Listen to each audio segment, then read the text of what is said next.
ഒരു അഴിമതി നടന്നു എന്ന് ഒരാൾ ചൂണ്ടിക്കാണിക്കുകയാണ്. അത് നാളെ അത് ശരിയോ തെറ്റോ ആകാം.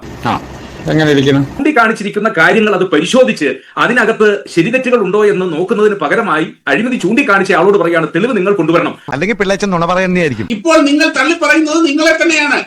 1989 കോൺഗ്രസ് തോറ്റു തുന്നമ്പാടി കഴിഞ്ഞ് രാജീവ് ഗാന്ധി പറഞ്ഞത് എന്താണെന്ന് അറിയുമോ? ബാലറ്റിലെ വോട്ടായതുകൊണ്ടാണ് ഞങ്ങൾ തോറ്റത്. ഇത് EVM ആയിരുന്നെങ്കിൽ ഞങ്ങൾ ജയിച്ചേനെ. അതിനു വേണ്ടിയിട്ടാണ് ഞാൻ EVM-ന് വേണ്ടിയിട്ട് നിയമം ഉണ്ടാക്കിയത് എന്ന്. തളരരുത് രാമൻകുട്ടി, തളരരുത്.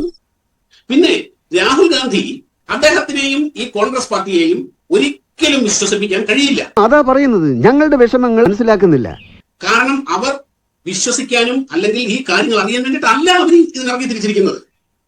അവർക്ക് നല്ല വ്യക്തമായിട്ട് അറിയാം.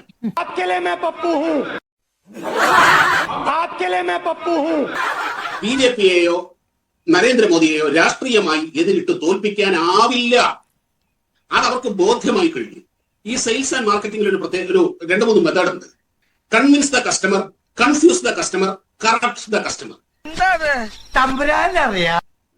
ഏറ്റവും നല്ലത് കസ്റ്റമറെ കൺവിൻസ് ചെയ്യുക എന്നുള്ളതാണ്. അത് നടക്കാതെ വന്നു കഴിഞ്ഞാൽ കസ്റ്റമറെ കൺഫ്യൂസ് ചെയ്യുക. ഇവിടെ ഇപ്പോൾ ഇവർ ചെയ്തുകൊണ്ടിരിക്കുന്നത് വോട്ടർമാരെ കൺഫ്യൂസ് ചെയ്ത് ഒരു ഓളം ഉണ്ടാക്കി ഒരു ഇതിൽ നിർത്തുക എന്നുള്ളതാണ്. അതുകൊണ്ടാണ് ഇത് കോടതിയിലേക്ക് പോവാത്തത്.